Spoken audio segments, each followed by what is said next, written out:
Hello, people of the internet, it's Amanda, and today I'm here to talk about episode 5 of Miman Keisatsu Midnight Runner starring Nakajima, Kento, and Hirano show. And oh my gosh, I have to warn you, I have a lot of things to say about this episode. I'll probably just be fangirling all over. I have a huge bias for this particular episode. I've expressed this previously, like I think since last week, and all over my socials ever since the plot of this was announced. So there's just a lot to say. However, with that, I do have one major issue with this particular episode. So I will also be talking about that and highlighting that. But other than that, I would just go on full on, like just biased commentary on this entire thing. So be prepared. As always, before I pitch in my comments, I would just recap what the episode is all about. Last week, we got a Kai-centric episode which focuses on Nakajima Kento's character, Honma Kai. Now, this week, it's all about Ichinose Jiro's character, which is played by Hirano. And I was just...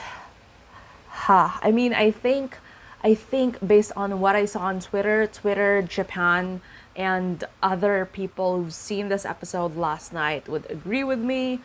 Hirano did such a good job on this particular episode, and it might just be my bias talking, or I don't know, but I loved his performance in this one. Now, I said that I'm going to recap this, but I keep on getting sidetracked. Again, this is going to be a theme in this particular video, I think. But zooming in on the details first. So there was supposed to be sort of like a drug bust happening in this like club, or I don't know how it's called, but basically there was supposed to be a drug bust, but it didn't push through because all the suspects for it, or everyone that's involved in the particular like drug operation that the police and the detectives are trying to like catch, have already escaped by the time that they arrived. However, unfortunately, so Jiro and Kai was in that same place, probably just wanting to have a good time, I guess. And they were the ones caught by the police. But after checking their background, so it was found out that they are indeed police students from the academy, and they were easily let go. But they were asked if they saw any of the suspects hanging around the area when they entered, and when the picture was shown to them, so Jiro was quick to recognize one of the people in the picture, which is his childhood friend Mochizuki Rinka, played by none other than, I love her, I've said this previously, Renbutsu Misako. Now, she, along with Sakurada Dori's character, are the ones who are involved in this entire thing. And when they found out that Jiro is indeed childhood friends with her, so they sort of like got them into this undercover operation as to like to find out what they're actually up to. It was revealed that Rinka is actually Jiro's first love, and he's absolutely smitten by her. But the thing is, she was with his brother before his brother passed away. And Kai was actually pretty surprised about this particular fact, that Jiro has his first love and they have to meet her and everything like that. And it's sort of just a very warm moment when they saw each other again.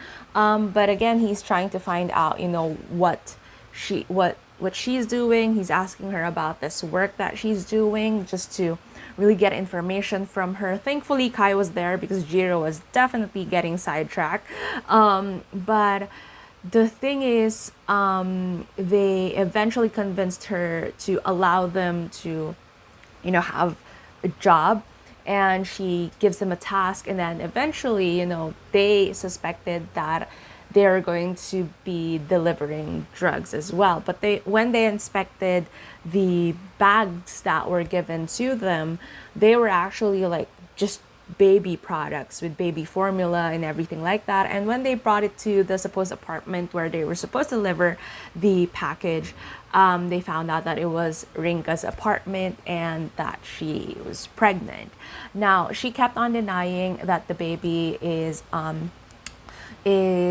with Jiro's brother, but it was revealed that she was just trying to make means and that she wanted to like start over in a new place, you know, and just leave everything behind and just start over with her and her baby. It is definitely a very emotional episode for Jiro's character, considering that, you know, this is someone that he actually loves and someone who he has history with, and it has to like there has to be this balance between duty and love, not even something that's mutual, it's unrequited, but you know, it's someone, it's definitely that one thing of wanting to protect this other person. And so Kai obviously allows him to like go about like what he thinks is right, and he covers for him as well when he goes out of his way to confront Rinka about the situation, to tell her about the truth, and at the same time, you know, to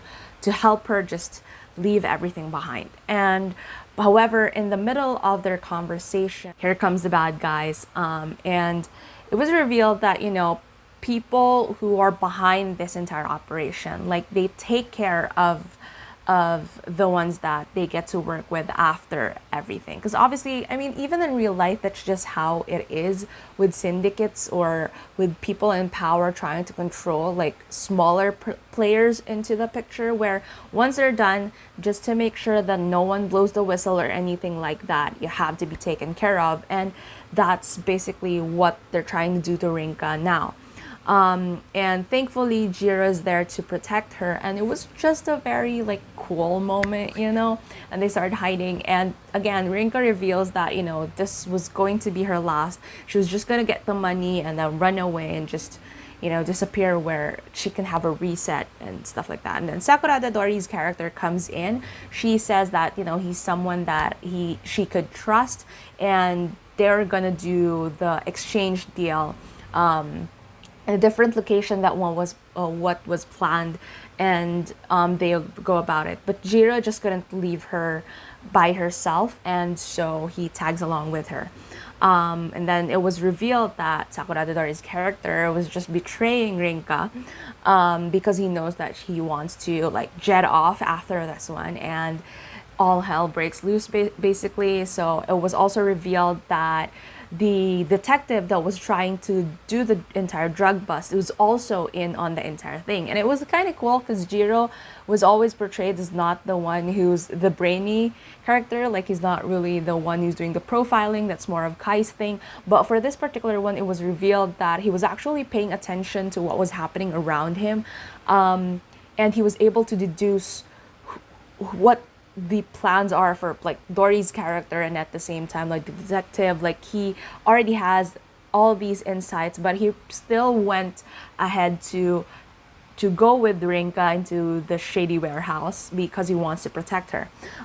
Just when things are about to get crazy, so Kai's character comes in, he comes to the rescue, and the police force is also there, and that's that. Obviously, it's not all flowers and butterflies. Jiro had to arrest Rinka himself because obviously like she's doing drug deals, so it's inevitable it has to happen. And in the end, you know, it was revealed that Jiro's brother was indeed the father of Rinka's child, and she was arrested, but at the same time, you know, it was she was protected and her baby was also protected. It's just a painful moment, mainly because, you know, I feel like there's definitely this contrast of, you know, loving someone, but also because of duty. Like you have to do what you have to do in order to protect them. And that's basically the entire theme for this particular episode.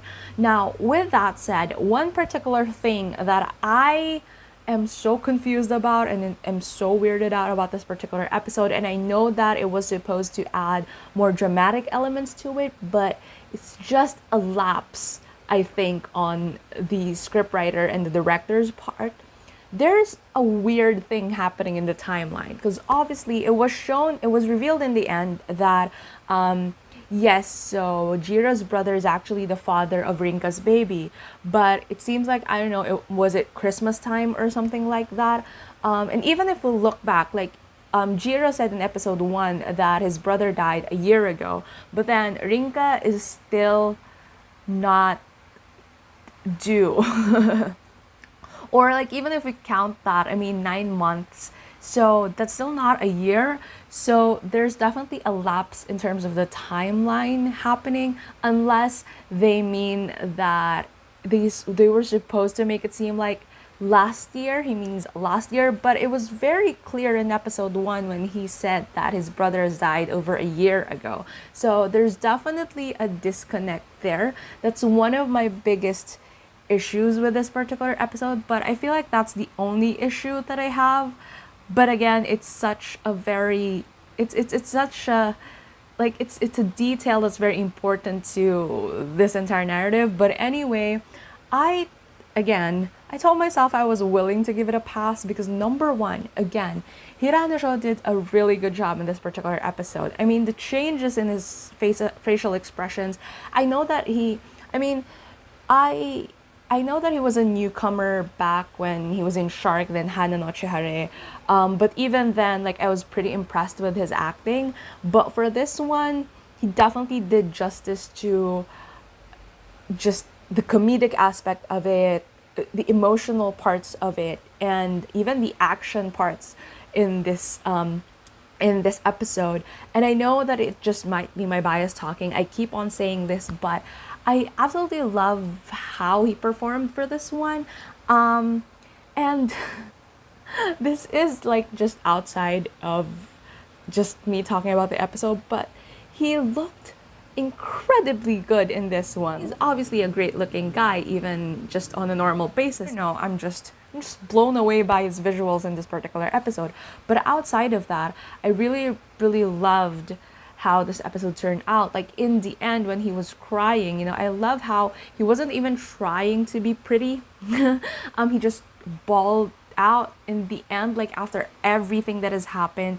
He was trying to put on a very like serious and strong face in front of Rinka, but then when everything happened, it sort of like just shattered down. And thankfully Kai was there to support him as his new big brother in the scene. And I don't know, I feel like this one might probably be my favorite episode yet. And yes, I think it has something to do with my bias with Hirano at the moment, but I feel like overall I love how the narrative of this one is. I just still can't forgive that lapse in terms of the timeline. But everything about it is okay for me, and aside from that particular detail. So yeah, I'm pretty excited about next week's episode as well, because I feel like things are about to get on a whole new level of crazy for that one. And so far so good, I guess, for this entire series. I mean, episode 1 is probably like the weakest episode for me so far, comparing everything else. And that's a shame because that's a pilot episode clinching everyone. But so far I'm pretty, I'm pretty happy with how the story is going, and I can't wait to see what's happening next week. So with that said, tell me down in the comments below, have you seen this episode? Are you watching Miman Keisatsu? Did this get you to watch Miman Keisatsu? I know there are spoilers, but that's just how we do it here. And yeah, so if you like this video, please give it a thumbs up. If you're new to my channel and you would want to hear more from me, please hit subscribe. Thank you so much for watching this video, and I hope to see you again soon in a new one.